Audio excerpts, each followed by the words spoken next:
नमस्कार दोस्तों, धर्म रहस्य चैनल में आप सभी का एक बार फिर से स्वागत है। आज का यह पत्र एक साधक का है जो कि शिष्य भी हैं। उन्होंने माता से संबंधित अपने एक अनुभव को यहाँ पर बताया है और साथ ही जो उनके जीवन में घटित हुआ उसके विषय में भी यहाँ पर हम सभी को अवगत करवा रहे हैं। तो चलिए जानते हैं इस अनुभव को और पढ़ते हैं इस ईमेल पत्र को। नमस्कार गुरुजी, चरण स्पर्श सादर वंदन है। गुरुजी, सालों पहले जिस वक्त मैं आपसे दीक्षा भी नहीं लिया था, उस वक्त आपसे प्रभावित होकर मेरा एक अनुभव भेजा था जो कि दुर्भाग्यवश आज तक भी प्रकाशित नहीं हो पाया। तो भले ही अपना अनुभव किसी को नहीं बताना चाहिए, फिर भी जन कल्याण हेतु मैं अपना इस अनुभव को हमारे धर्म रहस्य परिवार के साथ साझा कर रहा हूँ। नमस्कार दोस्तों, क्योंकि हम जितने भी गुरुजी के शिष्य हैं या जितने भी हमारे इस धर्म रहस्य चैनल से जुड़े हुए हैं, सबके सब मिलकर एक परिवार ही तो है। हमें एक दूसरे का साथ देकर आगे बढ़ना है। इसलिए अब समय आ गया है आप लोगों से खुद को परिचित करवाने। मैं वही साधक हूँ जिसकी अनसुलझी कहानी आपने सुनी हो, माता गुप्त तारा साधना एवं एक अनसुलझी कहानी। माफ करना दोस्तों, क्योंकि मेरे पास कहानी लिखने की कोई कला नहीं है। फिर भी पिछले कई समय से मैं वर्ड को कनेक्शन से बदल रहा हूँ, इसलिए किसी को समझ में ही नहीं आया। लेकिन अब हो सके तो समझने का प्रयास करना। अब आगे प्रकाशित करता हूँ जो स्टोरी बहुत पहले ईमेल भी की थी। गुरुजी, मेरे मानना है कि जब भगवान की इच्छा होती है तब जाके लोगों को यह आध्यात्मिक या युग है पैरानॉर्मल लाइफ के बारे में पता चलता है, या फिर जो देवी देवता हैं अपने उस रास्ते को दिखाने के लिए इस तरह जीवों को जोड़ते हैं। गुरुजी, आजकल मॉडर्न जमाना हो गया है तो धीरे धीरे लोगों का विश्वास भगवान और देवी देवताओं से हटने लगा है। एक वाक्य भगवान की चाहे कितने भी मना ले, लेकिन उसके साथ जब तक कोई डायरेक्ट एक्सपीरियंस ना हो तब तक वो नहीं जान पाता है कि यह देवी या देवता सच में है या झूठ है। फिर वह धीरे धीरे सब कुछ अंधविश्वास ही मानने लगता है। मेरे साथ भी कुछ ऐसा ही हुआ था गुरुजी। मैं भी द्वंद में पड़ा हुआ था, लेकिन एक ऐसा सीधा घटना हुई जिससे मेरी सोच ही बदल गई। यह बात 2016 की थी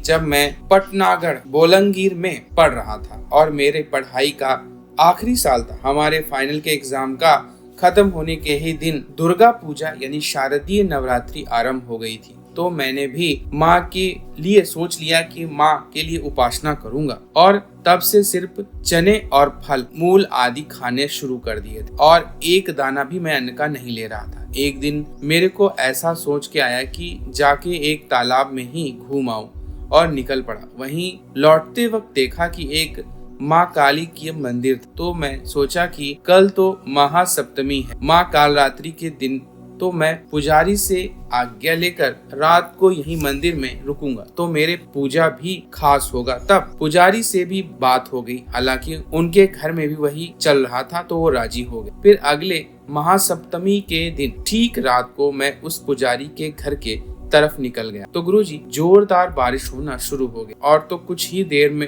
रास्ते में रुका। बहुत जोरदार बारिश हुई, शायद इतनी ज्यादा बारिश कभी नहीं हुई होगी। और जब बारिश थोड़ा थम गई तो मैं फिर मंदिर पहुंच गया। फिर वहां से बारिश में फिर से स्टार्ट, मानिए कि अब रुकने का नाम ही नहीं ले रही। काफी रात हो गई थी और लाइट भी चली गई थी, बहुत घना अंधेरा भी हो गया था। तो अब वहां के सब लोग सोने के लिए चले गए और मुझे मंदिर की अखंड दीप को दिया जगाने के लिए बोल दिया। मैं भी हाँ बोल के वही मंदिर घर में ही बैठा रहा, क्योंकि उन दिनों मेरे ईयरफोन लगा के म्यूजिक सुनना एक बहुत बड़ी आदत थी। तो मैं मंदिर के ही भीतर ही ईयरफोन लगा के दुर्गा माँ के गीत और स्तुति सब सुनने लगा। करीबन रात के 12 से 1 बजे जब सब सो गए थे गुरुजी, मैं ईयरफोन लगा के हाई वॉल्यूम में माँ के भजन सुन रहा था। उस दिन इतना बारिश होने की वजह से लाइट जो चली गई थी तब से वापस नहीं आई, तो मेरा डर भगाने के लिए उस दिन ईयरफोन लगा के हाई वॉल्यूम में ही स्तुति सुन रहा था। लेकिन गुरुजी, मेरा ईयरफोन लगाने के बाद भी बारिश और बिजली जोरदार साउंड मेरे को सुनाई दे रहा था। शायद ही ऐसा बारिश कभी हुई। लाइट न होने की वजह से मंदिर के बाकी तरफ अंधेरा हो गया था। सिर्फ अखंड दीपक की वजह से पूजा में मूर्ति दिखाई दे रही। परिस्थिति ही ऐसी थी कि कोई भी डर जाए।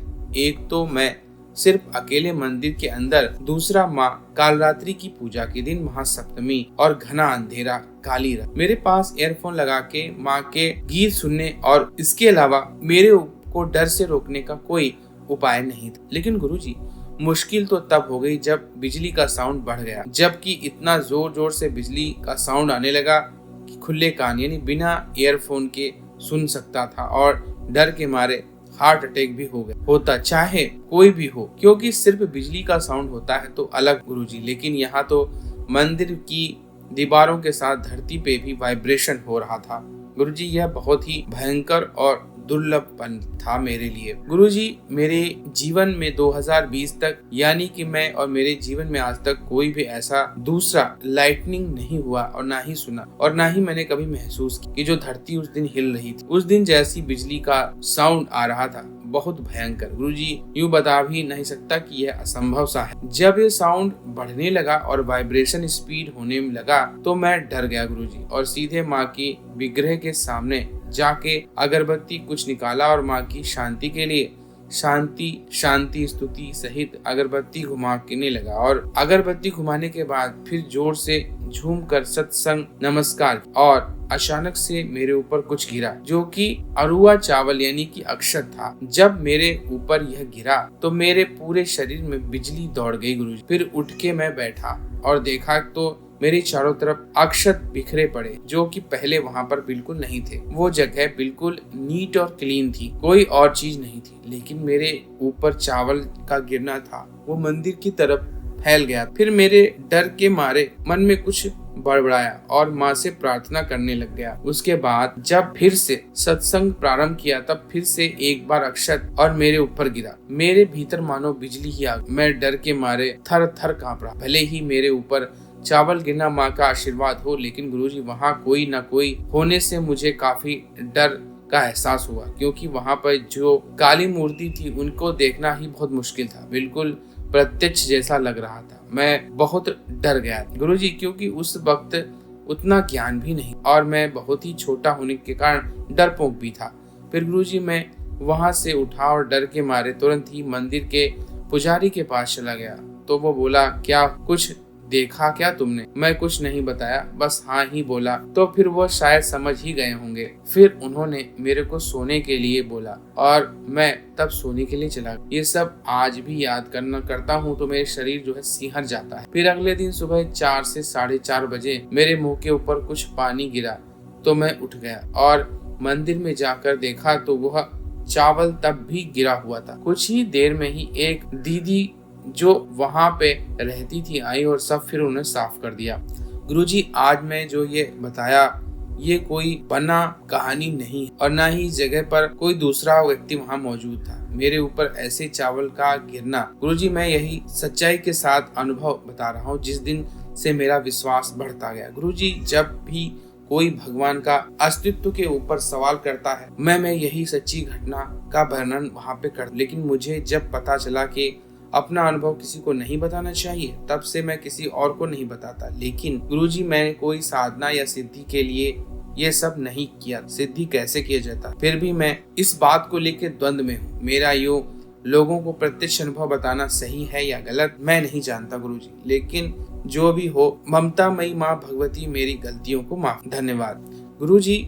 यहाँ तक मेरा पत्र था। अब मुझसे जुड़ी जो साधिका जी थी वो भी मुझसे दूर हो गई। मैं अपना नौकरी व्यवसाय सब कुछ छोड़ चुका, यहाँ तक कि मैं घर को भी छोड़ चुका। अब मन नहीं लगता। सब कुछ खोने के पश्चात कुछ बचा नहीं खोने को, इसलिए अब कोई डर भी नहीं है भविष्य में क्या होगा। और कई अनुभव मेरे साथ हुए हैं, वह अलग पत्र में बताऊंगा। मैं जब जगन्नाथपुरी में गया था वहाँ मेरे साथ भैरवी भी जुड़ी थी। इस आदि पराशक्ति मंदिर जो कि आदिशक्ति मंदिर के नाम से जाना जाता है, यहाँ कैसे पहुंचा, यहाँ मेरे साथ कौन कौन था, क्या घटित हुआ और कैसे मेरे द्वारा एक बड़ी सी डायन की मृत्यु हुई, यह सभी घटना बताऊंगा। फिलहाल हम सभी शिष्यों को यह जानना कि महामृत्युंजय अनुष्ठान के समय आपके पूर्व भैरवी जो कि हमारे लिए माता स्वरूप ही हैं, कृपया उन्हीं से क्या क्या वार्तालाप हुआ आप प्रकाशित करें। अभी आपकी कृपा से हम सभी खुद को जान पा रहे हैं। हमारा उद्देश्य भी थोड़ा बहुत समझ में आ गया। यहाँ बहुत सारे शिष्य हैं जो महाब्रह्मा, महाविष्णु, महाशिव स्वरूप हैं। कई तरह के देवी देवताओं और तपस्वी शक्तियों से पूर्व प्राप्त हैं। पर फिर भी कर्म अनुसार उन्हें कष्ट सहना पड़ रहा है। खुद की शक्ति सामर्थ्य किसी को नहीं पता। वह भविष्य में सभी अपना स्वरूप और उद्देश्य जान जाएंगे। हालांकि मुझे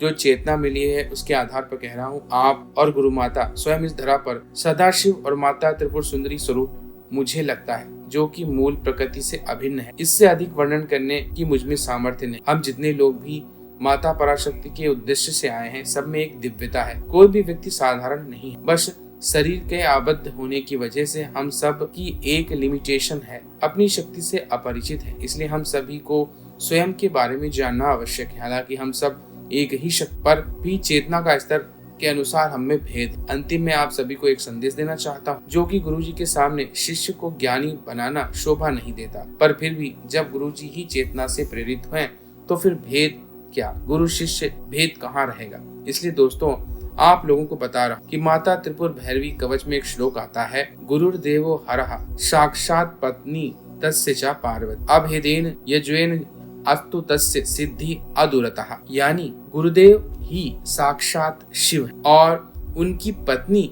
स्वयं माता पार्वती है। जो उनमें बिना भेद करके पूजा और साधना करता है, उसकी सिद्धि दूर नहीं, उसकी सिद्धि सुनिश्चित हो जाती है। इसके अलावा हे कमला स्वरूप गुरु माता और विष्णु समान गुरुजी, आप दोनों के सामने नतमस्तक होकर के मैं प्रणाम कर रहा हूँ। हे त्रिपुर सुंदरी स्वरूप माता, सदाशिव स्वरूप गुरुजी, हम सब पर कल्याण करें ताकि हम अपने उद्देश्य को पूर्ण कर सकें। मोक्ष तो मात्र एक कल्पना है, किसी का अस्तित्व है तो वह केवल आपकी ही कृपा है। और सच में इतनी कृपा है कि बाकी गुरु भाइयों से पहले मुझे गुरु माता के इंस्टा का आईडी मिला था, बाद में प्राइवेसी लॉक किया गया। उसका कारण मैं ही बना, नहीं तो बहुत से लोग गुरुजी के निजी जीवन की तरह कई भ्रांतियां फैलाते। इसलिए आपकी ही कृपा से मैं आपको और माता को, दोनों बच्चों को देख सका, और ऐसे ही एक भाई बर्थडे में आपके भांगड़ा भी देख पाए। हालांकि कुछ लोगों को ये नॉर्मल सी बातें लग सकती, पर यह सब शिष्य के भाग्य में होने से ही मिलता है, इतना तो मैं समझ ही सकता हूँ। और आप लोगों ने सुना होगा महामृत्युंजय अनुष्ठान में वो साधिका के अनुभव, जिसमें वो 2-2 बार दीक्षा लेकर छोड़ चुकी है। तभी उसको एक साधक मिला जिसने उसको संकल्प थोड़ा बदलने को कहा, और ऐसा करने पर सच में उन्हें दिव्यता की प्राप्ति हुई। वह साधक भी मैं ही हूँ। मैंने जो भी संकल्प उन्हें बताया वो भी गुरुजी की ही कृपा है। धीरे धीरे मैं जान गया कि गुरुजी और मुझ में बहुत सी समानता है। ये भी मेरी गुरु भक्ति और माता के प्रति समर्पित होने का ही फल है। और भी गुरु कृपा मेरे साथ इतना ही है, अब क्या कहूँ। जो भी गुरु भाई बहनों को ध्यान के लिए गुरुजी से 108 रिपीटेशन वाला ऑडियो मिला है, जिसमें माता कालरात्रि की वाइब्रेशन भी ऐड हुई है, वह भी मेरे द्वारा ही कंपोज किया गया था। यह भी कृपा से ही हो पाया। बिना गुरु कृपा के गुरु सेवा के संभव नहीं हो पाता। ऐसे ही कृपा बरसाते रहें गुरुदेव। आपका बहुत बहुत आभारी रहेंगे गुरुजी। इति आपका एक अज्ञानी शिष्य। तो देखिए, यहाँ पर इन्होंने अपने अनुभव के माध्यम से माता की कृपा को दिखाया है कि कैसे माता आपको आपके जीवन में अनुभव करवाती। और रही बात गुरु के प्रति समर्पण की, तो जब भी व्यक्ति का गुरु के प्रति समर्पण होता है तो वह निश्चित रूप से भगवान शिव के प्रति ही समर्पण, माता पराशक्ति के प्रति ही समर्पण माना जाता है। और यही विधान स्वयं भगवान सदाशिव ने बहुत पहले ही रच दिया था, ताकि ज्ञान गुरु से शिष्य में, शिष्य से फिर उसके शिष्य में होते हुए अनंत काल तक जीवित रहे और गोपनीय भी रहे। तो ये थी इनके पत्र के द्वारा दी गई जानकारी और इनके अनुभव। अगर आज का वीडियो आप लोगों को पसंद आया है तो लाइक करें, शेयर करें, सब्सक्राइब करें चैनल को। आपका दिन मंगलमय हो। जय मां पराशक्ति।